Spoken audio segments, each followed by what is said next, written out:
Okay, अब हम लोग जो है एक ऑब्जेक्टिव क्वेश्चन जरा लगाइए सब लोग।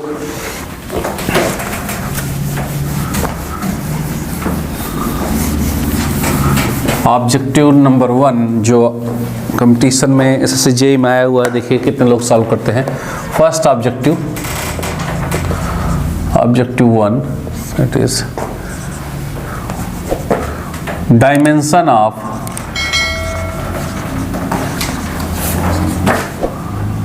विस्कोसिटी इज, आपके पास 4 ऑप्शन है।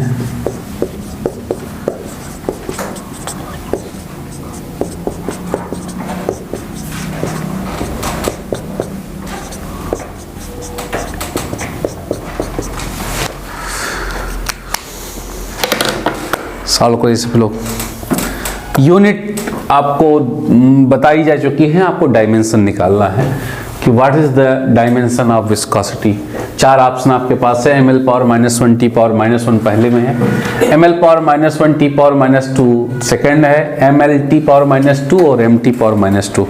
ये आपके पास 4 ऑप्शन है, इसमें से एक ऑप्शन सही है। कोशिश करिए जितना जल्दी हो सके निकालिए इसको। What is the dimension of viscosity?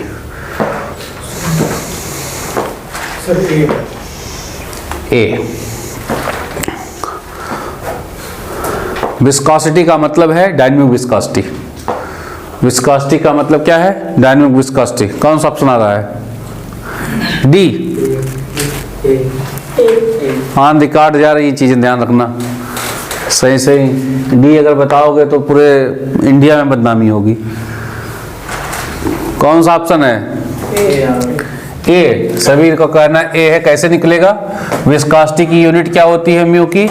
KG पर मीटर सेकेंड। केजी क्या हो जाएगा? एम अपॉन मीटर का एल टी, दैट इज ऊपर जाएगा ml पावर -1 t पावर -1। इसलिए आपका ऑप्शन कौन सा सही है? करेक्ट है ऑब्जेक्टिव। बहुत बड़ा तीर नहीं मार रहे हैं आप लोग। अगला सवाल, क्वेश्चन नंबर ऑब्जेक्टिव 2। ऑब्जेक्टिव 2 क्या आप निकालिए? Unit of viscosity, kinematic viscosity का डायमेंशन बताइए। What is the dimension of kinematic viscosity? Second, dimension of kinematic viscosity. Dimension of kinematic viscosity nu, इसको आप बताएंगे। इसकी यूनिट क्या है एमकेएस में? That is metre square upon second. तो क्या हो जाएगा?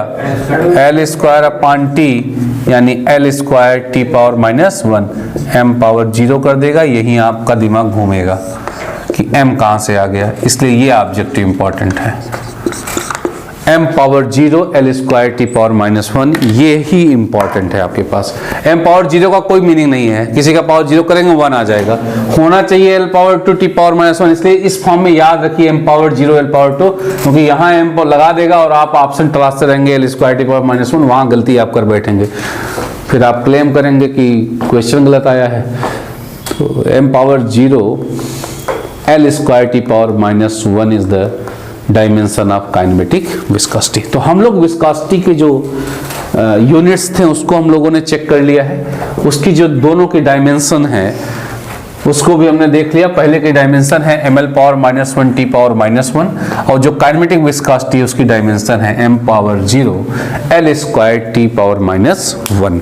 अब हम इस फ्लूइड मैकेनिक्स में न्यूटोनियन फ्लूइड से दूसरे पोर्शन पे चलेंगे, आगे बढ़ेंगे, जिसका नाम है नॉन न्यूटोनियन फ्लूइड। उस पर हम लोग अब फोकस करेंगे कि what is the non Newtonian fluid. एक बार आप लोग रिवाइज कर सकते हैं 5 मिनट के लिए कि क्या क्या अभी इसमें टॉपिक्स हुए हैं, कि विस्कोसिटी में यूनिट्स खास करके कौन सी यूनिट्स हैं। 3 यूनिट आपको फंडामेंटली बताएगी, उसके बाद फिर सीजीएस यूनिट भी बताएगी दोनों की। वहाँ गलती नहीं होनी चाहिए, स्टोक और पॉइज में कंफ्यूजन नहीं। न्यूमेरिकल सॉल्व करते समय ध्यान रखिएगा 10 पावर -4 10 पावर -1 दोनों को। और फिर डायमेंशन आपके पास ml पावर -1 t पावर -1, याद रखें इसको। इसके लिए ऑप्शन निकालने की जरूरत न पड़े। m power 0 l square t power -1। mt power -2 भी एक ऑप्शन है आपके पास, ये कुछ बता सकते हैं तो आप बताइए। What is the mt power -2 किसकी यूनिट है ये? That is surface tension sigma, that is force per unit length. इसके लिए आपके पास है फोर्स का mlt power -2 and by l that is mt power -2 आपके पास यूनिट बन जाती है, जो अभी लेटर ऑन आपको मिलेगा भी कैसे सरफेस टेंशन हम लोग निकालेंगे। ओके, लास्ट ऑप्शन जो है आपके पास सरफेस टेंशन का है। तो अब जो नया हम लोग टॉपिक देखेंगे that is the class of fluid, जो सेकंड क्लास ऑफ फ्लूइड है that is non Newtonian fluid. Heading होगी non Newtonian fluid. Second class of fluid is non Newtonian fluid. बहुत इंपॉर्टेंट फ्लूइड है, इससे ऑब्जेक्टिव क्वेश्चन आते रहे हैं। Non Newtonian fluid, अभी ये तक हम लोगों ने जो फ्लूइड पढ़ा था दैट इज न्यूटोनियन फ्लूइड। और क्या था Newtonian fluid? The Newtonian fluid are those fluid which follow Newton's law of viscosity, and according to Newton's law of viscosity क्या है law? Shear stress is directly proportional to rate of shear strain. नहीं, shear strain गलत है, it is rate of shear strain. Fluid के अंदर shear strain word की कोई value नहीं है, that is rate of shear strain. Non Newtonian fluid, तो आप लिखेंगे डेफिनेशन में अ fluid which does not follow the Newton's law of viscosity. Fluid which does not follow the Newton's law of viscosity is known as non-Newtonian fluid. Is known as non-Newtonian fluid.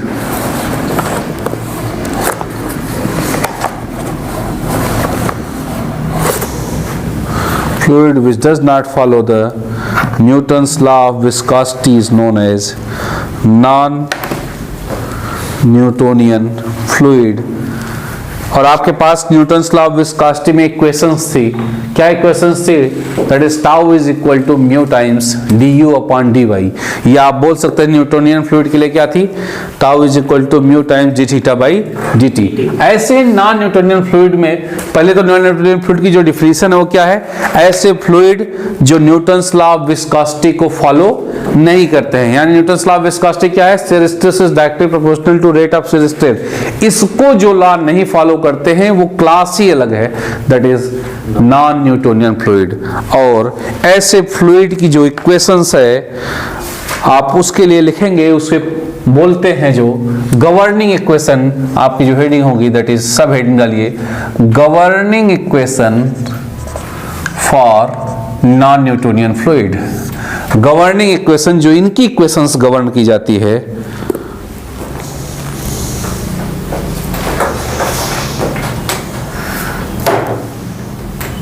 इनकी जो equations होती है non Newtonian fluid की जो class है, इसके लिए important word है ओस्टवाल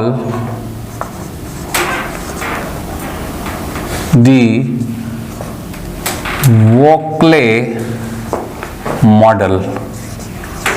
इस मॉडल पर आधारित है, that is Ostwald de Waele model.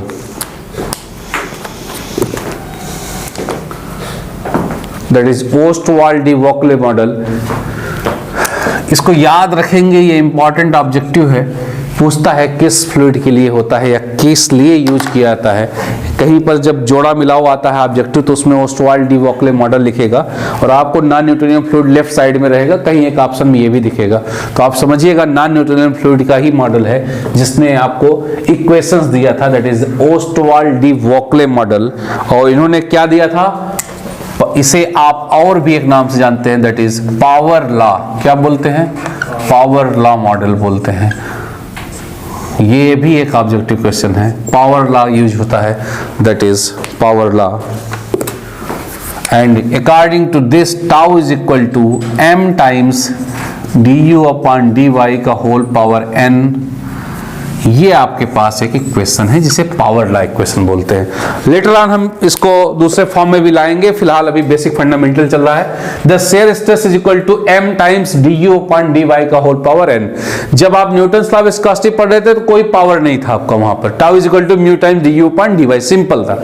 And this is tau is equal to m times du upon dy का होल पावर n है हमारे पास। इसे ही पावर होने की वजह से इसका नाम भी पड़ा गया क्या, पावर लॉ। और पावर लॉ मॉडल बोलते हैं जिसे ओस्टवाल्ड डी वोक्ले मॉडल भी बोलते हैं। तो ये याद रखेंगे, एक तो ओस्टवाल्ड डी वोक्ले और दूसरा power law, tau is equal to m times D U upon D Y का होल पावर m। और अब यहां पर m और n क्या है लिख लीजिए, दैट इज m और n। इसके डीपर सेक्शन में हमें जाने की जरूरत नहीं है, लेकिन कुछ ऑब्जेक्टिव क्वेश्चंस आए हुए हैं। That is m is equal to flow behaviour index, ये आपका फ्लो बिहेवियर इंडेक्स है, flow behaviour index. That is m is flow behaviour, जो भी एक्सपेरिमेंटल फाइंडिंग्स हैं, जो फ्लूइड का फ्लो का नेचर है, जो उसका बिहेवियर है, उसके लिए एक टर्म है that is flow behaviour index.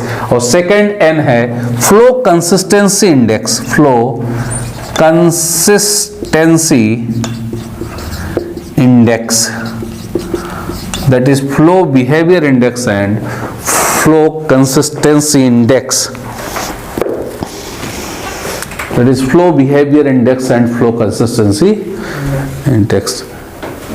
क्या दरअसल ये है क्या, ये फ्लो बिहेवियर के बारे में बताएगा, ये फ्लूइड की कंसिस्टेंसी कैसी है फ्लो की, ये अपनी जगह है। ये दरअसल फ्लूइड का एक पैरामीटर है, यानी फ्लो सिचुएशन जिसे बोलते हैं। क्या बोलते हैं इसे, ये दोनों को जब आप मिलाएंगे तो इसे बोलते हैं फ्लो सिचुएशन। कैसा फ्लो हो रहा है, किस कंडीशन में, उन दोनों पे डिपेंड करता है m और n की वैल्यू। तो फ्लो सिचुएशन है ये आपकी। तो वहां पर ऐसा कुछ नहीं था, जब आप न्यूटन्स लॉ ऑफ विस्कोसिटी पढ़ रहे थे वहां पर flow situation, flow behaviour index, flow consistency, कुछ ऐसा कुछ नहीं था। That shear stress was directly proportional to rate of shear stress. लेकिन यहां पर shear stress is equal to m times D u upon d Y का होल पावर n। इसे पावर लॉ बोलते हैं। m क्या है, फ्लो बिहेवियर इंडेक्स। ऑब्जेक्टिव यही है, आपसे पूछा जो जाएगा वो कभी जब भी पूछा जाएगा तो यही पूछा जाएगा व्हाट इज m रिप्रेजेंट, और आपके पास 4 ऑप्शन होगा, उसमें से एक होगा फ्लो बिहेवियर इंडेक्स और दूसरा फ्लो कंसिस्टेंसी। 2 ऑप्शन वो अपने हिसाब से बनाएगा। अगर इसको हम चेक करें, जब न्यूटन्स लॉ ऑफ विस्कोसिटी को देखिए, क्या था viscosity, tau is equal to क्या था बेटा, mu times D u upon d y. तो अगर म्यू की डिफिनीशन बताइए जरा, mu viscosity, dynamic viscosity coefficient क्या था, tau upon d u upon d y. यानी अगर आप tau upon d u upon d y निकालते थे तो आपको क्या मिलता था, दैट इज म्यू मिलता था। कौन से इसमें, न्यूटन्स लॉ ऑफ विस्कोसिटी में। जरा यहां देखिए, इसी इक्वेशन को थोड़ा चेंज कर रहे हैं, tau is equal to m times D u upon d Y का होल पावर n माइनस 1 करके फिर हम d u upon d y लिख देते हैं। तो अगर d u upon d y base same है तो पावर 1 हो जाएगी, 1 1 से कैंसिल हो जाएगा, कहानी वही रहेगी। इसका मतलब कोई चेंज नहीं हुआ, हमने थोड़ा सा उसका रूप बदला है। Tau is equal to m times D u upon d Y का होल पावर n माइनस 1। अगर इस d u upon d y को नीचे ला दें, that is tau upon d u upon d y, what will happen, this is m times D u upon d Y का whole power n minus 1, और ये equation 1 है। और ध्यान से देखिए, this tau upon d u upon d y was viscosity coefficient, किसमें, Newtonian fluid में। और ये tau upon d y, d u upon d y को आप नॉन न्यूटोनियन फ्लूइड में कभी विस्कोसिटी यूज नहीं करते हैं, एपरेंट विस्कोसिटी यूज करते हैं। क्या बोलते हैं, apparent viscosity, apparent viscosity, that is mu apparent. ये भी है, लेकिन नॉन न्यूटोनियन फ्लूइड की विस्कोसिटी है। न्यूटोनियन फ्लूइड की viscosity mu was tau upon d u upon d y, that is tau upon d u upon d y, that is tau upon d u upon d y. ये भी है viscosity, किस fluid की है, non Newtonian fluid की, जिसे apparent viscosity बोलते हैं। और इंपॉर्टेंट पॉइंट क्या है, this is dependent on m and n। जो एपरेंट विस्कोसिटी है ये m और n पे डिपेंड कर रही है, वहां पर कोई डिपेंडेंसी नहीं थी, that was tau upon d u upon d y, simple. यहां पर किस पे डिपेंड कर रहा है, m और n, और m और n है क्या, flow behaviour index and flow consistency index, यानी फ्लो सिचुएशन पे डिपेंड करता है। इसीलिए इस एपरेंट विस्कोसिटी की वैल्यू बढ़ती रहती है, बढ़ भी सकती है, घट भी सकती है। इसलिए कभी भी नॉन न्यूटोनियन फ्लूइड के लिए विस्कोसिटी कभी प्रॉपर्टी नहीं बनती है, क्योंकि ये किस पे डिपेंड करता है, m और n पर, फ्लो सिचुएशन पर डिपेंड करता है। इसलिए कभी भी नॉन न्यूटोनियन फ्लूइड की प्रॉपर्टी नहीं बन सकता है। कौन? विस्कोसिटी। तो विस्कोसिटी हमेशा प्रॉपर्टी किस फ्लूइड की होती है? न्यूटोनियन फ्लूइड की। एपरेंट विस्कोसिटी ये है, that is tau upon d upon d y, और ये डिपेंड करती है m और n पर। तो हमें जो नोट लिखना है वो क्या लिखना है? That is note viscosity is not a property of non-Newtonian fluid. Viscosity is not property of non-Newtonian fluid. Viscosity non-Newtonian fluid की प्रॉपर्टी नहीं है। Since क्यों? It depend on flow situation। और ये ऑब्जेक्टिव है आपके लिए। This is objective, important point है आपके लिए। Viscosity is not a property of non Newtonian fluid. Apparent viscosity depend करता है m और n पर, इसलिए ये बढ़ भी सकता है और ये घट भी सकता है। इसलिए फ्लो सिचुएशन चेंज होंगी तो एपरेंट विस्कोसिटी चेंज भी हो जाएगी आपको, इसलिए इसकी अभी ये फ्लूइड की प्रॉपर्टी नहीं होता है। तो इसकी गवर्निंग इक्वेशंस को दूसरे फॉर्म में भी हम लोग लिखेंगे, जिस फॉर्म में हम लोगों को पढ़ना है, लेकिन फिलहाल फंडामेंटल में आप इसको tau is equal to m times D u upon d Y का होल पावर n, और m है आपका flow behaviour index, n is flow consistency index. यहाँ फ्लो सिचुएशन बनेगी और आपका एपरेंट विस्कोसिटी को देख लेंगे आप, तो आपको ये मिल जाएगा कि एपरेंट विस्कोसिटी कांस्टेंट नहीं है, ये डिपेंड किस पे कर रहा है? m और n पर डिपेंड करता है जो फ्लो सिचुएशन है। तो ये एक ऑब्जेक्टिव यहाँ से बनेगा। एपरेंट विस्कोसिटी की वैल्यू को ध्यान रखिएगा, जैसे यहाँ पर विस्कोसिटी है न्यूटन्स लॉ ऑफ विस्कोसिटी में, वैसे ही आप न्यूटोनियन फ्लूइड की तरह नॉन न्यूटोनियन फ्लूइड में एपरेंट विस्कोसिटी बोलते हैं आप उसको। Tau is equal upon mu d u upon d y, और उसकी वैल्यू इंपॉर्टेंट है। यहाँ पर म्यू की वैल्यू क्या थी? Tau upon d u upon d y. यहाँ म्यू की वैल्यू क्या है? m times D u upon d Y का होल पावर n माइनस 1, और m और n पर डिपेंड होने की वजह से ये विस्कोसिटी प्रॉपर्टी नहीं बन सकती है। तो कौन सा लॉ हम फॉलो करते हैं? Ostwald de Waele model follow करते हैं, जिसे पावर लॉ बोलते हैं। क्या बोलते हैं? Power law. पूछा जाता है पावर लॉ किस में यूज करेंगे फ्लूइड के अंदर, तो आप बताइए। ये और पावर लॉ आता है सेरेस्टस के केस में, जब 1/7 पावर लॉ पढ़ते हैं टर्बुलेंट की कंडीशन में, आगे फ्लूइड मैकेनिक्स में आएगा। फिलहाल नॉन न्यूटोनियन फ्लूइड के लिए भी आप पावर लॉ का इस्तेमाल करते हैं, और मॉडल जो आप यूज हुआ है that is Ostwald de Waele model है। Shear stress is equal to tau is equal to m times D u upon d Y का whole into whole power n, यहां से आप लोग निकाल सकते हैं।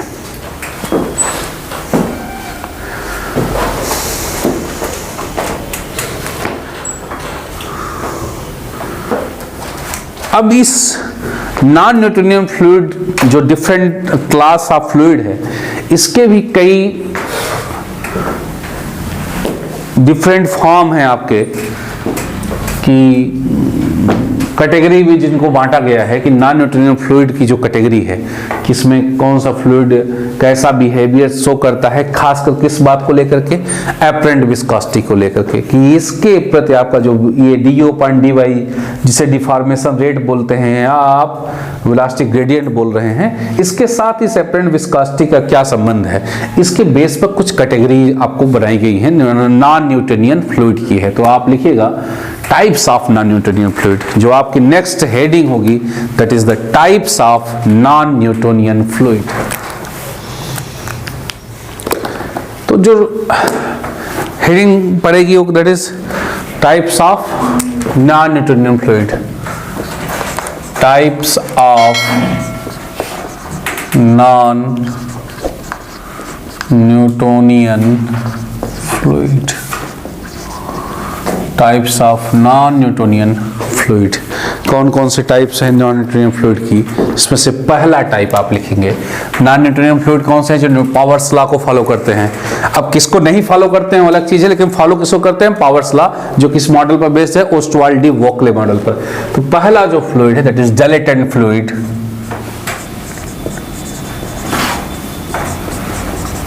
सो डायलेटेंट फ्लूइड है, डिलाटेंट फ्लूइड। जो पहला फ्लूइड है दैट इज डायलेटेंट फ्लूइड है। किसके बेस पर इसको कैटेगराइज किया गया है, मैंने आपको बताया। क्या बेसिक फंडामेंटल रखा गया कैटेगरी करते समय, इसको कैटेगराइज करते समय, कि शेयर स्ट्रेन जो है आपका, रेट ऑफ शेयर स्ट्रेन या velocity gradient d upon d y, इसका वेरिएशन किसके साथ लिया जा रहा है, एपरेंट विस्कोसिटी के साथ लिया जा रहा है। क्या था म्यू एपरेंट? म्यू एपरेंट बताइए क्या आया, that is equal to m times D u upon d Y का होल पावर n माइनस 1। यही आपका एपरेंट विस्कोसिटी आया था। हमें जो ग्राफ है, जो हमें बताना है कि कैटेगरी कैसी है, that is d u upon d y एक एक्सिस पर है और दूसरा विस्कोसिटी है आपके पास। एपरेंट विस्कोसिटी और d u upon d y के बीच का संबंध बताएगा कि फ्लूइड कौन से क्लास में जाएगा, that is dilatant, pseudoplastic, Bingham plastic, ये सभी। एक और आपके पास इक्वेशंस होती है हमारे पास, that is tau is equal to, जिसे इस फॉर्म में लिखते हैं a times D u upon d Y का whole power n plus b। एक कांस्टेंट भी हम ले लेते हैं, ये भी एक इक्वेशन है नॉन न्यूटोनियन फ्लूइड की। Tau is equal to what, a times D u upon d Y का whole power n plus b, जहां पर हम लोग a और b को कांस्टेंट माना हुआ है और n आपका एक वेरिएबल्स है जिसको फ्लो बिहेवियर और फ्लो कंसिस्टेंसी को मिला करके फ्लो सिचुएशन का फॉर्म बना है। Tau is equal to a times D u upon d Y का whole power n plus b। Power law satisfy हो रहा है, यहां पर भी हम देख सकते हैं। अब जा देखिएगा, डाइलेटेंट फ्लूइड किसे बोलते हैं, लिखिएगा, a fluid is said to be dilatant fluid if a fluid is said to be dilatant fluid, a fluid is said to be dilatant fluid, a fluid is said to be dilatant fluid if apparent viscosity, अब यही important line है, apparent viscosity increases with rate of deformation or rate of shear strain. Apparent viscosity increases with rate of shear strain. Apparent viscosity increases with rate of shear strain. तो अगर इस फार्मूले पे आप आएंगे तो आप देखेंगे, इसको अगर हम चेंज करें तो d u upon d b नहीं है अगर आपके पास, तो यहाँ n-1 हो जाएगा और d u upon d y नीचे चला जाएगा, यही अपरेंट विस्कोसिटी बन जाएगी।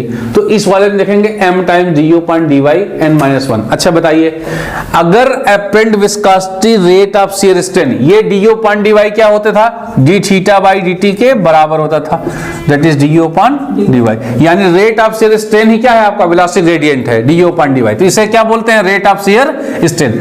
अगर ये बढ़ रहा है तो अपरेंट विस्कोसिटी बढ़नी चाहिए, तो फ्लूइड क्या होगा, डाइलेटेंट फ्लूइड होगा। क्या बोल रहा है, fluid is said to be dilatant if apparent viscosity increases with rate of shear strain।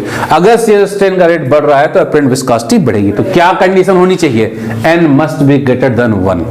n क्या होना चाहिए, एक से ज्यादा होना चाहिए, तभी ये चीज ये बढ़ेगा तो ओवरऑल apparent viscosity बढ़ेगी। तो कंडीशन क्या बनेगी इसके लिए, n is greater than 1, और अगर आप इस इक्वेशन में आएंगे n is greater than 1 लेकिन बीटा 0 होना चाहिए, that is b equal to 0। ये आपके पास एक केस है, जब डाइलेटेंट फ्लूइड की बात करेंगे आप, n is greater than 1, तो apparent viscosity will increase with deformation, rate of shear strain, that is du upon dy, that is n greater than 1। ये इंपॉर्टेंट ऑब्जेक्टिव है आपके लिए, ये वैल्यू याद रखिएगा, n 1 से ज्यादा हो, b इक्वल टू 0 अगर होगा आपका, तो आप बोलेंगे कि अपरेंट विस्कोसिटी इंक्रीज करती है, और अपरेंट विस्कोसिटी यहां से चेक करेंगे, डी अपॉन डी वाई बढ़ेगा, ये बढ़ेगा, n greater than 1 है, ये पॉजिटिव वैल्यू है, तो अपने आप ही म्यू अपरेंट क्या होगी, बढ़ेगी।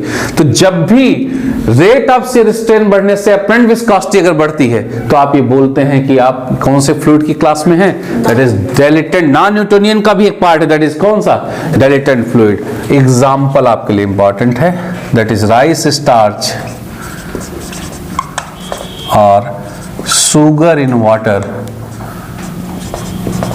जो आपका शक्कर और पानी का घोल होता है, that is class of dilatant fluid.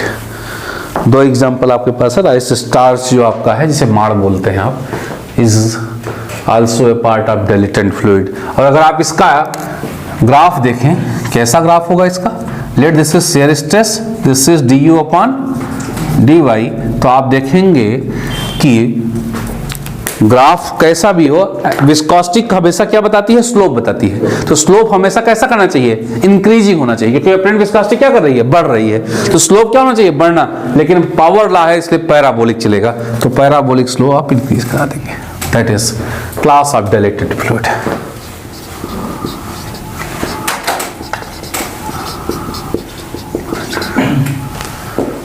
Again we are starting with the origin, just only to show that even at infinitely small cell stress there is movement in the flow. Infinitely small force होने पर भी fluid क्या कर जाएगा, move कर जाएगा। इसलिए इस ग्राफ को कहाँ से शुरू कर रहे हैं, ओरिजिन से शुरू कर रहे हैं। That is class of dilatant fluid. Second, हमेशा याद रखिएगा एपरेंट विस्कोसिटी इंक्रीज करती है विद डेटा, क्योंकि ये ऑब्जेक्टिव क्वेश्चन है और ये आपको ऐसे नहीं देगा, ऐसे क्वेश्चन बनाकर वो स्टेटमेंट लिखेगा, 4 स्टेटमेंट लिखेगा। Apparent viscosity increases, apparent viscosity decreases, apparent viscosity remain constant, does not have any effect on apparent viscosity, ऐसे कुछ बनाएगा आपको। तो ये जो स्टेटमेंट मैं बोल रहा हूं, ये आप लिख रहे हैं, इसको आप मतलब मेमोराइज रखिएगा कि shear strain, rate of shear strain या du upon dy के बढ़ने से एपरेंट विस्कोसिटी क्या होनी चाहिए, बढ़ती है। तो आप बोलेंगे ये कौन सा क्लास है, डायलेक्टेड फ्लूइड का। दूसरा, सेकंड, सूडो प्लास्टिक, या स्पेलिंग देखिए पी से, pseudo plastic fluid, the pseudo plastic fluid,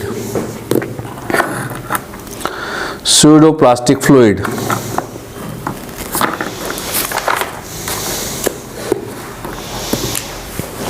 pseudo plastic fluid. अब जरा थोड़ा सा 1 मिनट रुकिएगा, इसको डिस्कस करने से पहले इसमें से टॉपिक और भी थोड़ा सा है। डायलेक्टेड फ्लूइड के अंदर आपको कहा गया कि जैसे जैसे रेट ऑफ शियर स्ट्रेन बढ़ रहा है, यानी du upon dy जैसे जैसे बढ़ रहा है, ऐसे ऐसे डिफॉर्मेशन बढ़ रहा है, वैसे वैसे एपरेंट विस्कोसिटी क्या कर रही है, बढ़ रही है। विस्कोसिटी के बढ़ने का फिजिकल सिग्निफिकेंस क्या है, जरा समझिएगा कि आपको ऐसा महसूस होगा कि जब जैसे जैसे डिफॉर्मेशन बढ़ रहा है, वैसे वैसे फ्लूइड की एक लेयर दूसरे लेयर को बहुत ज्यादा रोकने की कोशिश कर रही है, क्योंकि एपरेंट विस्कोसिटी क्या करती जा रही है, बढ़ती जा रही है। तो एक लेयर दूसरे लेयर को समय के साथ, या आप बोल सकते हैं रेट ऑफ डिफॉर्मेशन जब भी रहता है, उसके साथ साथ ये कैसा रहेगा, शुरुआत में ये फ्लो आसान रहेगा, बाद में जैसे जैसे टाइम बीतता जाएगा वैसे वैसे फ्लो क्या होता जाएगा, डिफिकल्ट होता जाएगा। क्यों, क्योंकि एपरेंट विस्कोसिटी बढ़ रही है। एपरेंट विस्कोसिटी बढ़ने का मतलब क्या है, ऐसा आपको महसूस होगा कि एक लेयर जो फ्लूइड की है दूसरे लेयर को रोकने की ज्यादा कोशिश अब कर रही है। यानी अगर टेक्निकली समझे तो ये फ्लूइड आपको ऐसा महसूस होगा कि पहले पतला था, आपका थिन था, धीरे धीरे वो फ्लूइड मोटा होता चला जा रहा है, मोटा होता जा रहा है। इसीलिए ऐसे फ्लूइड को शियर थिकिंग फ्लूइड बोलते हैं। क्या बोलते हैं, शियर थिकिंग फ्लूइड। तो जितने डायलेक्टेड फ्लूइड्स हैं, नोट इसमें आप करेंगे, they are also known as, they are also known as, ये इंपॉर्टेंट है आपके लिए, शियर थिकिंग फ्लूइड। क्यों शियर थिकिंग, मोटा होता जा रहा है, क्यों, क्योंकि आपकी एपरेंट विस्कोसिटी क्या कर रही है, बढ़ रही है। तो आपको ऐसा लगेगा कि फ्लूइड पहले पतला था, वो समय के साथ साथ क्या होता जा रहा है, मोटा होता जा रहा है। इसलिए क्योंकि एक लेयर दूसरे लेयर को आसानी के साथ फ्लो होने नहीं दे रही है, इसलिए ऐसे फ्लूइड को शियर थिकिंग फ्लूइड बोलते हैं। थिक है, यहां आप कंफ्यूजन मत पालिएगा, थिक है आपका, थिन और थिक दोनों में कंफ्यूजन नहीं होना चाहिए। थिक है, मोटा होती जा रही है, एक लेयर दूसरे लेयर पर ओवरलैप होती जा रही है, इसलिए ऐसे फ्लूइड को, डायलेटेड फ्लूइड को क्या बोलते हैं, शियर थिकिंग फ्लूइड बोलते हैं। अब आप देखेंगे सूडो प्लास्टिक फ्लूइड, तो इसमें लिखिएगा सूडो प्लास्टिक फ्लूइड के अंदर जो सेकंड क्लास है नॉन न्यूटोनियन फ्लूइड का, that is pseudo plastic fluid. तो आप लिखिएगा this is the class of fluid, this is the class of fluid in which, this is the class of fluid in which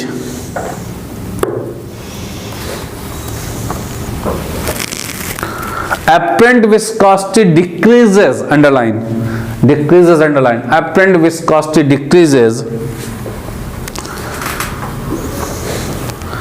with rate of deformation, with rate of shear strain भी आप बोलिए, with rate of shear strain,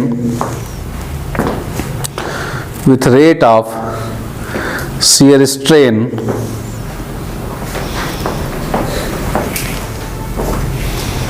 apparent viscosity decrease करती है with rate of shear strain. क्या होना चाहिए इनकी value? Less than 1। और अगर यहां से देखें तो b इक्वल टू अभी भी क्या है? 0। तो इसके लिए क्या हो जाएगा? n is less than 1 and b equal to 0। क्या ग्राफ बनेगा आपका? उल्टा इस बार चलेगा। That is tau and this is du upon dy। इसे ही बोलते हैं या d थीटा बाई dt। ये आपके पास ग्राफ है। स्लोप आपको बता देगा कि एपरेंट विस्कोसिटी क्या कर रही है? डिक्रीज कर रही है। This is pseudoplastic, pseudoplastic fluid, pseudoplastic fluid.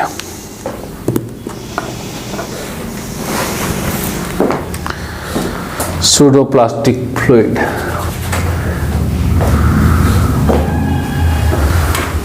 Pseudoplastic fluid apparent viscosity decrease कर रही है। आप स्लोप चेक करेंगे, आपको डिक्रीजिंग मिलेगा, क्योंकि विस्कोसिटी क्या बताती है? स्लोप बताती है। तो एपरेंट विस्कोसिटी डिक्रीज करेगी तो कौन सी केस बनेगी? स्यूडोप्लास्टिक। और अगर एपरेंट विस्कोसिटी डिक्रीज कर रही है तो कैसा महसूस होगा? पहले मोटा था फ्लूइड, अब धीमे धीमे पतला हो जाए। इसलिए ऐसे फ्लूइड को क्या बोलते हैं? नॉट शियर थिनिंग बोलते हैं। क्या बोलते हैं? They are also known as, also known as क्या? Shear thinning, shear thinning.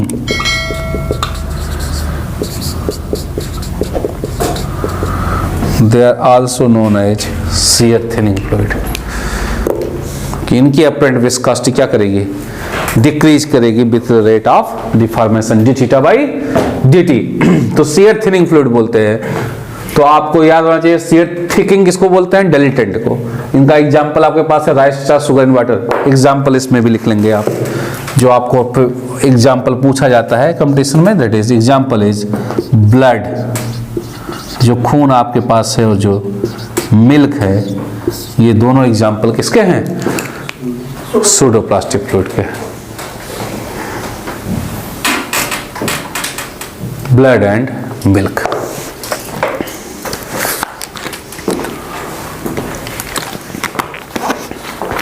आपका खून और जो दूध है, मिल्क, ये फेमस एग्जाम्पल है। आपसे इससे इधर कुछ पूछेगा भी नहीं कंपटीशन में, ऐसे बहुत से एग्जाम्पल्स हैं, लेकिन जो फेमस हैं एक दो एग्जाम्पल वही वो पूछता है। Blood is which type of fluid? 4 option आपके पास होगी, क्योंकि वैरायटी ऑफ फ्लूइड्स आपके पास है। नॉन न्यूटोनियन में भी डिलिटेंट है। आपके पास एक ऑप्शन देगा sugar in water, solution of water और शुगर क्या है? तो आप बताएंगे डिलिटेंट फ्लूइड है। कौन से फ्लूइड क्या कैटेगरी में आता है? That is non Newtonian fluid में। किस मॉडल लॉ को फॉलो करता है? ओस्टवाल्ड वोक्ले मॉडल लॉ, और जिसे बोलते हैं आप पावर लॉ बोलते हैं। ठीक। थर्ड फ्लूइड, थर्ड आप हेडिंग डालेंगे, third, that is Bingham, BINGHAM, Bingham plastic fluid. Bingham plastic fluid, Bingham plastic fluid.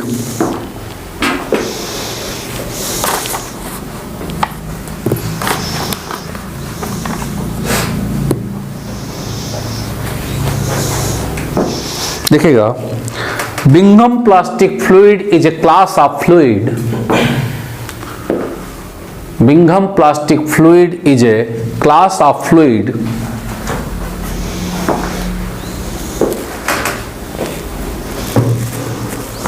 in which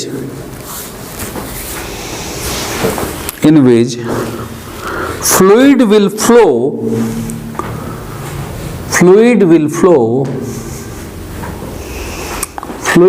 flow only when certain shear stress is crossed, only when certain shear stress is crossed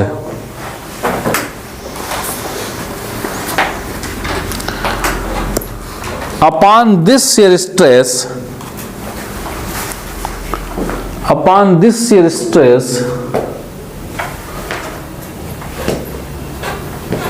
this will act like a solid. Upon this shear stress,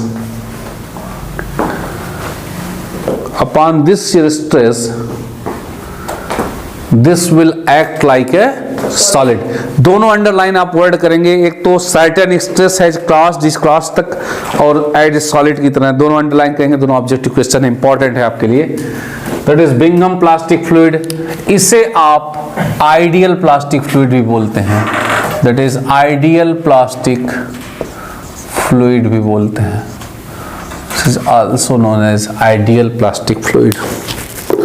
Bingham plastic fluid को आप ideal plastic fluid भी बोलते हैं. और अब आप उसी basic fundamental equation को आप देखेंगे कि कैसे इसको यूटिलाइज हम लोग करते हैं. और हमारे पास इक्वेशंस है tau is equal to a times D u upon d Y का whole power n plus b. अभी तक हम लोगों ने n की वैल्यू को लेस देन 1 किया तो हमारा कौन सा फ्लूइड बना? लेस देन 1 पर pseudo plastic. n greater than 1 हमने किया तो हमारे पास क्या बना? डायलेटेड फ्लूइड किया. n लेस देन 1 हो गया, n ग्रेटर देन 1 हो गया. हम एक क्लास फ्लूइड की बात कर रहे हैं जिसके लिए n इक्वल टू 1 है. अभी तक हमने b इक्वल टू 0 किया था. इस बार हम b is not equal to 0 पर पढ़ेंगे. b is not equal to 0. तो बिंघम प्लास्टिक के लिए खास बात यह है कि n is equal to 1 but b is not equal to 0. अब इस फ्लूइड के बारे में समझिए. अगर n इज इक्वल टू 1 है that is a times D u upon d Y का whole power n plus b and b is not equal to 0. अगर n इज इक्वल टू 1 और b is not equal to 0 तो आप जा देखिए ध्यान से. n इक्वल टू 1 हुआ तो ये बन जाएगा tau is equal to a times D u upon d y plus b. b 0 है नहीं आपका, b इज इक्वल टू 1. अगर आप इसको और भी ब्रेक करना चाहते हैं, b को चूंकि 0 नहीं है तो कोई न कोई एक कांस्टेंट वैल्यू होगी. ये b अगर 0 नहीं है तो कोई न कोई एक वैल्यू होगी इसके पास. और d u upon d y को आप 0 कर दीजिए. ध्यान से समझिएगा. That is d u upon d y let. Condition ये है कि d u upon d y equal to 0. आप क्या समझिएगा. D u upon d y क्या है? वेलोसिटी ग्रेडियंट है, रेट ऑफ शेयर स्ट्रेन जिसे बोलते हैं आप. यानी इस ग्राफ को अगर आप फिर से प्लॉट करें और उसको समझने की कोशिश करें दैट इज टाउ, और ये आपके पास क्या है? D u upon d y. अगर आप फ्लूइड को देखें तो d u upon d y, अगर आपका d u upon d y 0 है तो इसका मतलब आप हैं कहां पर? If d u upon d y equal to 0 तो आप हैं कहां पर? You are at origin. Upon d y को अगर हमने बाई कंडीशन क्या कर दिया? D u upon d y equal to 0. तो d u upon d y अगर 0 है तो आप कहां पर हैं? ऑरिजिन पर हैं. अब इस फ्लूइड का ब्यूटी देखिए क्या है कि अगर d u upon d y 0 है, n इक्वल टू 1 है तो n इक्वल टू 1 पर टाउ क्या हो जाएगा? जब बताइएगा. a times D u upon d y plus b. इस बार b 0 नहीं है लेकिन d u upon d y 0 है तो ये वैल्यू क्या हो जाएगी? 0. यानी tau is equal to b. इसका क्या मतलब है? इसका मतलब है कि जब फ्लूइड के अंदर d u upon d y 0 होने का मतलब है कोई भी वेलोसिटी नहीं है इसके अंदर, कोई भी वेलोसिटी इसके अंदर नहीं है, फिर भी इसके ऊपर कुछ न कुछ शेयर स्ट्रेस लगाया गया है. That is tau is equal to b. 1 unit 2 unit 10 unit कितना है नहीं पता बट एक कांस्टेंट है. यानी जब ये 0 है फिर भी एक सर्टेन वैल्यू शेयर स्ट्रेस की हमारे पास है. That is tau is equal to, that is tau is equal to b. ये हमारे पास है. अब जब आप इतना फोर्स लगा चुके होंगे, जब इतना शेयर स्ट्रेस डेवलप कर चुके होंगे उस फ्लूइड पर tau is equal to b के बराबर, तब जाकर के इसके अंदर मोशन आता है। क्या लिखा है आपने? When certain stress has crossed, यानी इतना स्ट्रेस जब क्रॉस करते हैं आप, तब जाकर के du/dy की पहली वैल्यू आती है। और फिर पहली वैल्यू n = 1 है। अगर n = 1 है तो इक्वेशन क्या हो जाएगी आपकी? That will be equal to tau is equal to a times du/dy plus b, y is equal to mx plus c। इस फॉर्म की इक्वेशन आपकी बनेगी, यानी है स्ट्रेट लाइन, कट कर रहा है आपको y एक्सिस पर लाइक दिस। अब जा समझिएगा इस चीज को कि आपका शेयर स्ट्रेस इतना पहुंच गया, उसके बाद आपका शुरू हुआ है du/dy। पहली वैल्यू du/dy की देखिए यहां पर आ रही है, यानी शेयर स्ट्रेस की अगर आप यहां देखिए तो du/dy इतना मिला आपको, इसके अंदर मोशन तो आया लेकिन शेयर स्ट्रेस कहां है? इतना है। यानी अगर ये 10 यूनिट होगा तो ये 12 यूनिट पर मोशन आया इसके अंदर। अगर और कम करिए, आप 0 पे लाइए, अगर आप 0 पर हैं तो इसके पास स्ट्रेस कितना है? b के बराबर, यानी 10 यूनिट के बराबर। अब क्या समझते हैं आप इससे ये आपको समझ में आ रहा है कि फ्लूइड पर तो फोर्स लगा रहे हैं आप, शेयर फोर्स लग रहा है, कितने यूनिट तक? 10 यूनिट तक, लेकिन उसके अंदर डिफॉर्मेशन नहीं हो रहा है। आफ्टर 10 यूनिट अगर डिफॉर्मेशन शुरू हो रहा है, जैसे ही गामा आया, इस क्रॉस करेंगे इस वैल्यू को, आपको नीचे आप एक्स एक्सिस पर इसका डिफॉर्मेशन चेक कर सकते हैं। इसका मतलब है ये बिंघम प्लास्टिक या आइडियल प्लास्टिक फ्लूइड ऐसा फ्लूइड है जिस पर आप एक सर्टेन स्ट्रेस पहले लगाइए, सर्टेन शेयर फोर्स लगाइए, उस शेयर फोर्स के बाद ही उसके अंदर क्या आना शुरू होगा? मोशन शुरू होगा। तो ये जो आपका ग्राफ है straight line, this is known as Bingham plastic fluid. और इसका बेस्ट एग्जांपल जो आपको मिलेगा, टूथपेस्ट। क्या है इसका बेस्ट एग्जांपल? टूथ पेस्ट या क्रीम।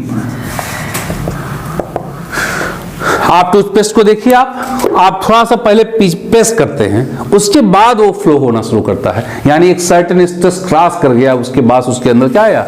मोशन आया। क्रीम के अंदर भी ट्यूब को आप देखिए, थोड़ा सा प्रेस करेंगे, उसके बाद उसके अंदर मोशन आता है। तो उसके अंदर मोशन, किसी भी फ्लूइड के अंदर जब मोशन कुछ स्ट्रेस के बाद शुरू होता है तो that will be in the class of Bingham plastic category.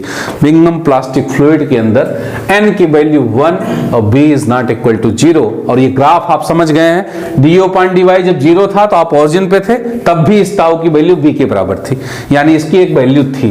जैसे वो वैल्यू क्रॉस करते हैं तब इसके अंदर मोशन आता है। एक स्ट्रेस के क्रॉस हो जाने के बाद इसके अंदर मोशन आ रहा है, इसलिए इसको बोला गया है कि सर्टेन स्ट्रेस जब क्रॉस हो जाता है तभी ये फ्लूइड के अंदर मोशन आता है। क्या लिखा है? Fluid will flow only when certain stress is crossed. और इसके पहले क्या हो रहा है आप देखिए, इसके अंदर कोई मोशन नहीं है, तो मोशन अगर आप फोर्स लगाइए, जैसे फॉर एग्जांपल इस पे आप फोर्स लगा रहे हैं, इसके अंदर मोशन नहीं है, इसका मतलब है क्या है? सॉलिड।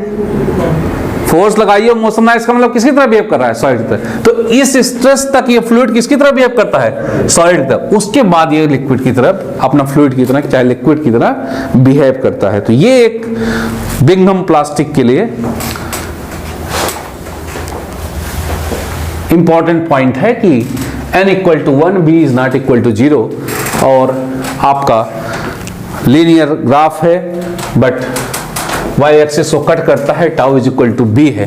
तो इस पर एक न्यूमेरिकल भी बन सकता है, आपसे टाउ की वैल्यू पूछ सकता है, कितना उस स्ट्रेस की जरूरत है जिसके बाद फ्लूइड के अंदर मोशन होगा। एक क्वेश्चन इस पे बन सकता है, आगे चलकर इसको हम डील भी करेंगे प्रॉब्लम के अंदर।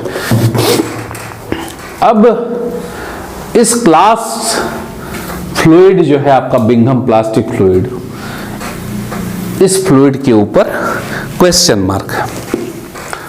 क्वेश्चन मार्क्स ये है फंडामेंटल्स को लेकर के, फ्लूइड के फंडामेंटल्स को लेकर के क्या बोला गया है? बेसिक डिफिनेशन जो फ्लूइड की हमने पढ़ा है, उस फ्लूइड की डिफिनेशन में क्या है? Fluid is a substance which is capable of flowing under the action of shear force. यानी However, the minimum shear force में भी, ये ग्राफ ओरिजिन से शुरू इसलिए हो रहा था ये बताने के लिए कि फ्लूइड एक ऐसा सबस्टेंस होता है जिसको इनफाइनाइटली स्मॉल भी shear स्ट्रेस लगाएंगे तो उसके अंदर मोशन आना चाहिए। ये फंडामेंटल कॉन्सेप्ट है फ्लूइड के एग्जिस्टेंस का इस नेचर के अंदर।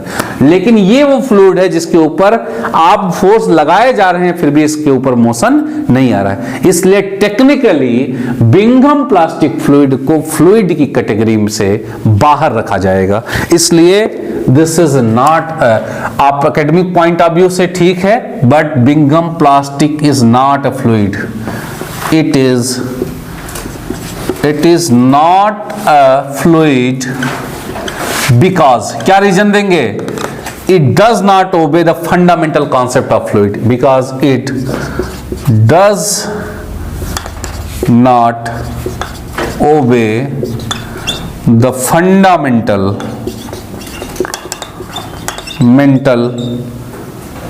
concept of fluid। Basic definition, fundamental definition भी लिख सकते हैं, कॉन्सेप्ट की जगह आप डिफिनीशन लिख सकते हैं, that is definition. Fundamental definition को भी ये फॉलो नहीं करता है, क्योंकि फंडामेंटल डिफिनीशन क्या कहती है कि फ्लूइड एक ऐसा सबस्टेंस है जिस पे इनफाइनाइटली स्मॉल भी शियर फोर्स लग जाए तो मोशन में आना चाहिए। यहां तो एक सर्टेन स्ट्रेस लगाया जा रहा है उसके बाद मोशन में आ रहा है, इसलिए फ्लूइड का जो क्लास है ये आइडियल प्लास्टिक फ्लूइड या बिंघम प्लास्टिक फ्लूइड को फ्लूइड की कैटेगरी से बाहर रखना चाहिए। पढ़ भी रहे हैं और हम इस पर सवाल भी उठा रहे हैं कि ये फ्लूइड की कैटेगरी में नहीं होना चाहिए। वेट करिए एग्जाम पर, अभी पूछा नहीं गया है, fresh question. This is not a kind of fluid, ये होगा कुछ और जो फ्लूइड के फंडामेंटल डिफिनीशन को फॉलो नहीं कर रहा है, इसलिए फ्लूइड की कैटेगरी से इसको बाहर करना है। एक और क्लास है नॉन न्यूटोनियन फ्लूइड की, आप इसका एग्जांपल टूथपेस्ट और क्रीम आप लिख सकते हैं, यही एक फेमस एग्जांपल जो आपसे पूछा जाएगा। क्रीम में भी ये नहीं कि फेयर लवली या कौन सी क्रीम है, दैट इज क्रीम ओनली। कोई भी क्रीम होगी उसको आपको प्रेस ही करना पड़ेगा, टूथपेस्ट से आपको प्रेस करना पड़ेगा तभी आपको मिलेगा उसके अंदर फ्लूइड के अंदर फ्लो मोशन। हालांकि इसको फ्लूइड की कैटेगरी में नहीं रखना है, नहीं तो मॉर्निंग में आप क्या कहेंगे, फ्लूइड लाओ थोड़ा सा मैं ब्रश करें, तो फ्लूइड की कैटेगरी में इसको नहीं रखा गया क्योंकि ये सर्टेन लिमिट तक एक सॉलिड की तरह बिहेव कर रहा है। यहां तक इसका बिहेवियर कैसा है, solid like behaviour.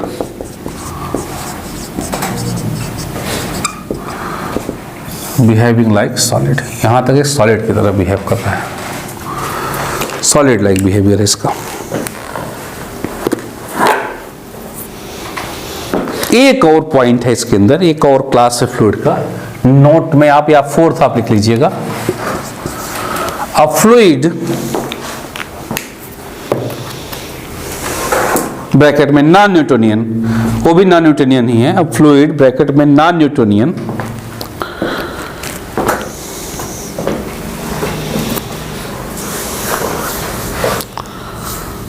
having non-linear relationship, having non-linear relationship,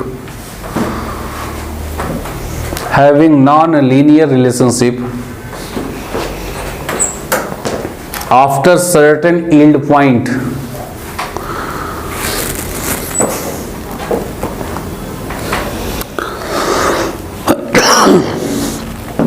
after certain yield point is known as thixotropic fluid, thixotropic, thixotropic। बहुत कम पूछा जाता है एग्जाम में, लेकिन एक बार क्वेश्चन इस पर आया है थिक्सोट्रॉपिक फ्लूइड पर, और वो भी एक वजह है, उसकी एग्जांपल है इसका नॉन लीनियर बिहेवियर है, एकदम बिंघम प्लास्टिक की तरह, लेकिन इसका बिहेवियर कैसा है, इसका लीनियर है, देखिए स्ट्रेट लाइन गया है, इसका नॉन लीनियर बिहेवियर गया है, तो आप ऐसे बोल सकते हैं this is thixotropic, not much more फाइनल्सिस, थिक्सोट्रॉपिक फ्लूइड है आपका ये। और जो एग्जांपल है इसके लिए आप लिख लेंगे प्रिंटर सिंक, जो आपके प्रिंटर में इंक पड़ता है, that is also example of thixotropic, और इसी वजह से ये सवाल पूछा गया इसके लिए। Printers is the example of thixotropic fluid. Non-linear behavior after certain yield point, इसमें भी फ्लूइड की कैटेगरी में नहीं रखना चाहिए क्योंकि सर्टेन यील्ड पॉइंट आने के बाद ही इसके अंदर फ्लूइड के अंदर फ्लो मोशन आया है, तो आप इसको भी उस कैटेगरी से बाहर रख सकते हैं। और दो हाइपोथेटिकल फ्लूइड है आपके पास। फिफ्थ आइडियल फ्लूइड, पांचवा आप हेडिंग डालेंगे आइडियल फ्लूइड। आइडियल फ्लूइड का मतलब क्या आप समझेंगे? आइडियल फ्लूइड का मतलब, अ फ्लूइड लिखिएगा एक line, a fluid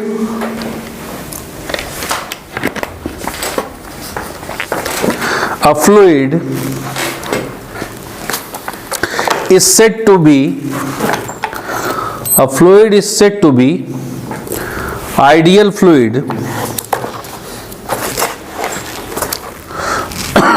a fluid is said to be ideal fluid if it is, अब दो अंडरलाइन करेंगे ये दो वर्ड जो आने वाले हैं, if it is non viscous, underline non viscous and अगला अंडरलाइन फिर करेंगे इनकॉम्प्रेसिबल, ध्यान रखिएगा incompressible if it is in non viscous and incompressible in nature.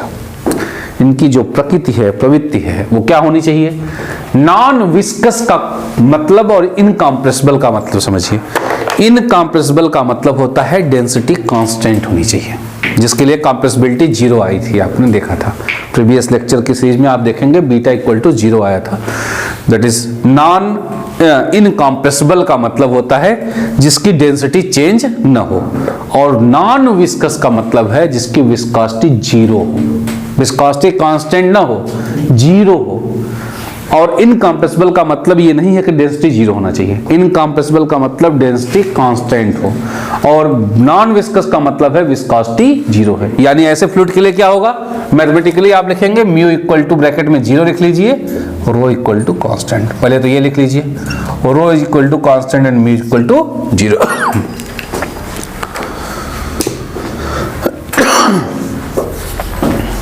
Mu is equal to constant and rho equal to 0। आगे भी लिखिए, there is no such a fluid exist, there is no such a fluid exist nature,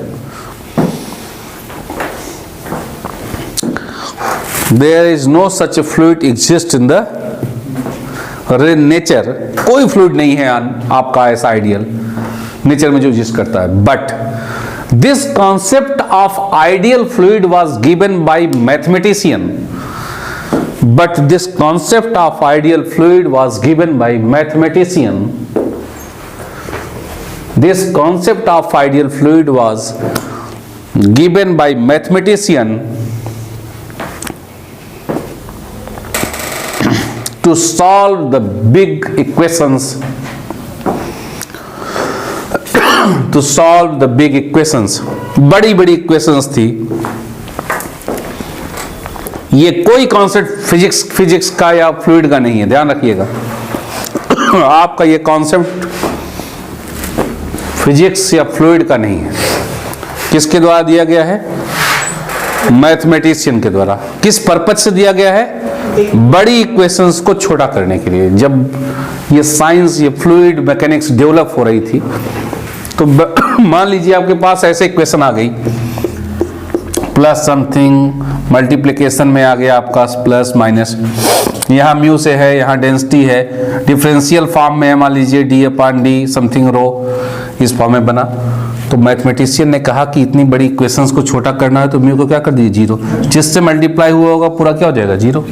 density constant हो गया तो इसका differentiation होते ही 0 हो जाएगा, अगर डी रो के फॉर्म में आप चलेंगे और रो को कांस्टेंट कर लेंगे।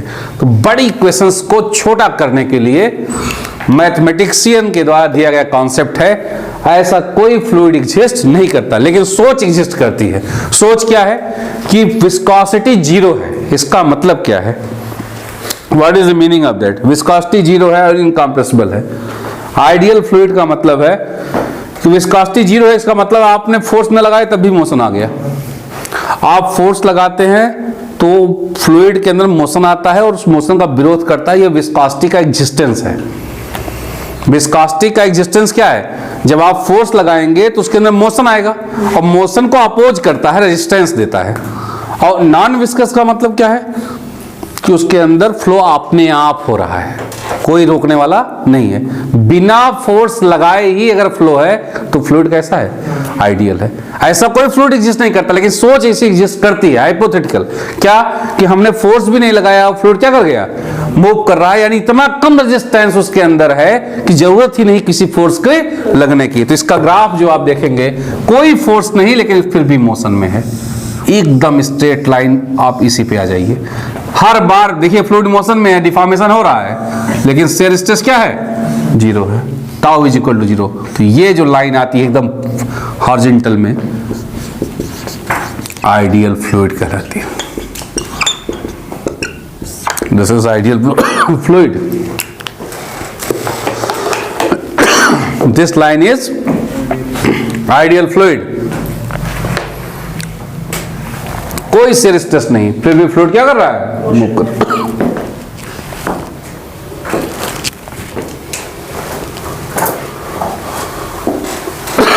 एक और कॉन्सेप्ट एग्जिस्ट करता है, दैट इज आइडियल सॉलिड का। क्या होता है?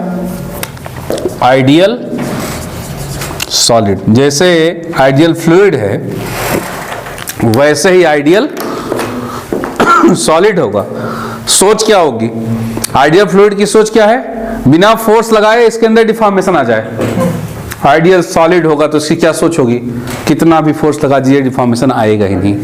दैट इज लाइन इस पे आ जाएगी पूरी तरह से। देखिए शेयर स्ट्रेस बढ़ता जा रहा है लेकिन इस दर कुछ नहीं मिलेगा आपको। This is ideal solid. Ideal solid का मतलब कितना भी शेयर स्ट्रेस लगाइए, देखिए लगाते चले जा रहे हैं, वैल्यू बढ़ती जा रही है, लेकिन डिफॉर्मेशन तो इस एक्सिस पे मिलेगा जो कि 0 है, ओरिजिन से ऊपर। इसमें आपने लगाया नहीं, पूरा फ्लो कर गया। इसमें आप लगाते रह गए, कोई भी फ्लो नहीं हुआ। That is called ideal solid. ये ग्राफ पूछा जाता है आपसे। Vertical line that is ideal solid. Horizontal line क्या है? Ideal fluid. देखिए ध्यान से, यहां गलती मत करिएगा। आइडियल प्लास्टिक फ्लूइड है बिंघम, ये आइडियल फ्लूइड है। यहां गलती न हो कि इसको आप बिंघम समझ बैठे। ये आइडियल फ्लूइड है और ये आपका आइडियल प्लास्टिक फ्लूइड है। अब जितने भी आपने पढ़े हैं उसको हम लोग एक फिगर में समराइज करेंगे और इसी नॉन न्यूटोनियन फ्लूइड की जो ये स्टडी होती है, जिसको आप एक पिक्चर में आप देखते हैं, या इसके नेचर, नॉन न्यूटोनियन फ्लूइड के जितने भी क्लास हैं फ्लूइड के, उसके बारे में जो स्टडी करते हैं, जिस साइंस के अंदर रखा गया उसे रियोलॉजी बोलते हैं। क्या बोलते हैं? रियोलॉजी ऑफ फ्लूइड बोलते हैं। तो हम लोग जो है इसे अब आप एक ग्राफ में लिखेंगे और वहां से जो है ग्राफ में हम इसको जो है पुट करेंगे, और यहां तक कि न्यूटोनियन फ्लूइड का भी इसी में हम लोग शेयर स्ट्रेस के बीच ग्राफ बनाएंगे। इस एक्सिस पे क्या होगा बेटा? du/dy। इस एक्सिस पर शेयर स्ट्रेस टाउ। अब जा देखिएगा ध्यान से, ग्राफ को ओरिजिन से शुरू करना है इस बात को शो करने के लिए कि इनफाइनाइटली स्मॉल स्ट्रेस भी होगा तो फ्लूइड मोशन में आ जाएगा। तो पहला तो न्यूटोनियन फ्लूइड आप देखे थे, स्ट्रेट लाइन था, दैट इज न्यूटोनियन फ्लूइड।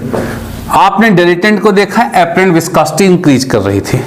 आपने स्यूडो को देखा, एपरेंट विस्कोसिटी डिक्रीज कर रही थी। एक सर्टेन यील्ड पॉइंट के बाद लीनियर बिहेवियर आपका आया था बिंघम प्लास्टिक के अंदर, और सर्टेन यील्ड पॉइंट के बाद नॉन लीनियर बिहेवियर आया था थिक्सोट्रॉपिक फ्लूइड के बाद।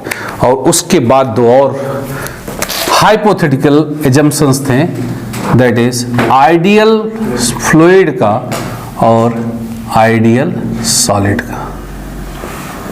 This is ideal solid, this is ideal fluid. Fluid example क्या हो गया आइडियल फ्लूइड का? Ideal fluid, what is the example of ideal fluid? Nothing, क्योंकि ये नेचर में एग्जिस्ट ही नहीं करता है। आइडियल सॉलिड, नथिंग, क्योंकि नेचर में एग्जिस्ट नहीं करता है। That is ideal solid. ये मत समझिएगा कि आपने इस दीवार को लगाया फोर्स तो देखिए डिफॉर्मेशन नहीं हो रहा है, ये आइडियल सॉलिड है। नहीं, डिफॉर्मेशन हो रहा है इसके अंदर, मॉलिक्यूलर लेवल पे, एटॉमिक लेवल पे हो रहा है, आपको दिख नहीं रहा है, निकल रहा है इससे। आइडियल सॉलिड ये है, दिस इज आइडियल फ्लूइड। ये कौन सा है आपका? That is dilatant,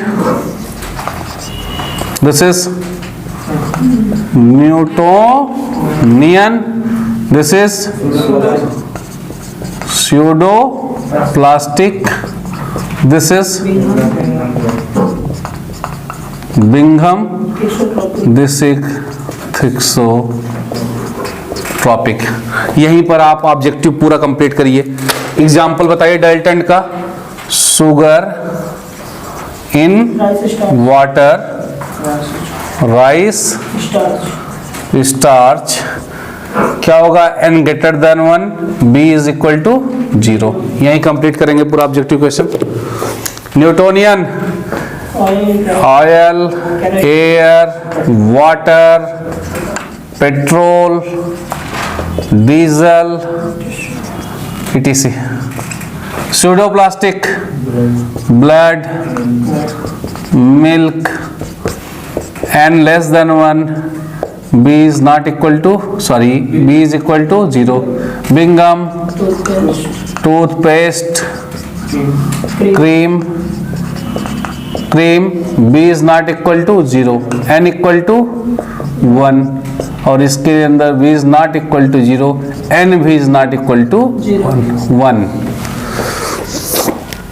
less than होगा या ज्यादा होगा तब नॉन लीनियर बिहेवियर शो करे। तो ये है, और इससे ही जो स्टडी होती है नॉन न्यूटोनियन फ्लूइड की, इस पूरे इसे ही आप रियोलॉजी ऑफ फ्लूइड बोलते हैं। आपसे पूछा जाए व्हाट इज द रियोलॉजी, आप बताएंगे study the behaviour of different class of non Newtonian fluid is known as rheology of fluid. इसे रियोलॉजी एक साइंस है जिसके अंतर्गत हम लोग जो है इस तरह के फ्लूइड के बारे में स्टडी करते हैं कि नॉन न्यूटोनियन फ्लूइड क्या होता है और न्यूटोनियन फ्लूइड की क्वालिटी क्या है।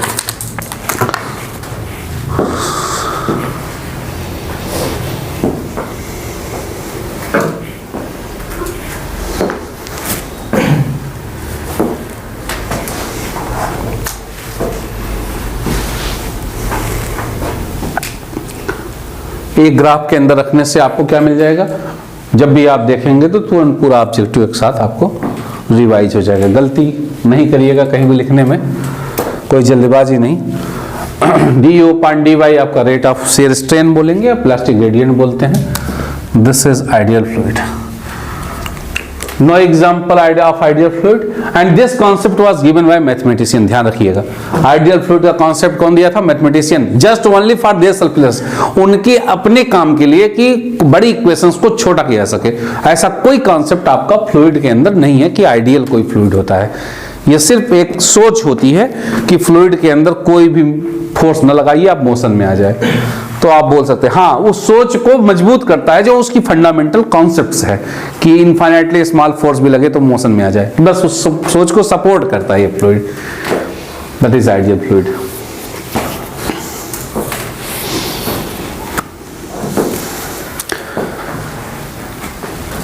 विस्कोसिटी से रिलेटेड जितने भी पोर्शन हमारे पास है, कुछ फ्लूइड इसमें से डिफरेंट बुक्स के अंदर राइटर्स ने कुछ और भी क्लास ऑफ फ्लूइड लिखा है, but they are not important. आप पढ़ने को पूरा बुक्स है आपके पास, पढ़ सकते हैं, बट इतना ही आपके लिए सफिशिएंट है। गेट IS UJE के अंदर इतने कि इससे ही क्वेश्चन बनने हैं, जो भी बनने हैं। थिक्सोट्रॉपिक तक आपको, वो भी प्रिंटर सिंक, आप इसका एग्जाम्पल लिख लीजिए, यहाँ शायद आप मिस कर रहे थे। दैट इज प्रिंटर्स इंक, आप इसको मिस कर रहे थे शायद, आप इसको लिखेंगे। इससे ज्यादा बाहर कहीं कुछ पूछा नहीं जाएगा। हैं और भी चीजें, लेकिन वो they are not important for the competition purpose. जो इंपॉर्टेंट है वो यही है। डाल्टन आप याद रखिए, स्यूडोप्लास्टिक, बिंघम, प्रिंटर इंक आपका थिक्सोट्रॉपिक का, और ये रियोलॉजी ऑफ फ्लूइड है जो एकेडमिक में पूछा जाता है, what is the rheology of fluid. तो विस्कोसिटी पर इतना हमारे पास कंटेंट है जिससे हम लोग इस किसी भी कंपटीशन को टैकल कर सकते हैं, किसी लेवल पर कंपटीशन पर ऑब्जेक्टिव क्वेश्चंस को हम लोग टैकल कर लेंगे।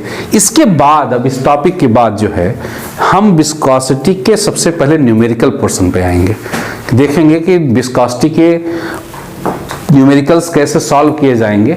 वही questions F is equal to mu a v upon y जो विस्कस रेजिस्टेंस फोर्स का निकला था लीनियर वेलोसिटी प्रोफाइल को लेकर के, और वो लीनियर चेंज भी कर सकता है, दैट इज पैराबोलिक। और हमको पैराबोलिक के बारे में पता कैसे क्वेश्चन बनेगी, that is v is equal to a y square plus b y plus c. हमने उस दिन इसको डिस्कस भी किया था जब ग्राफ हम बना रहे थे, वो उसको हम लोग जो है नेक्स्ट क्लास में हम लोग क्या करेंगे, डिस्कस करेंगे। तो आज की क्लास को यहीं पे स्टॉप करेंगे और नेक्स्ट क्लास पे हम लोग विस्कोसिटी से संबंधित जितने भी न्यूमेरिकल प्रॉब्लम्स हैं उनको डिस्कस करेंगे। Thank you very much.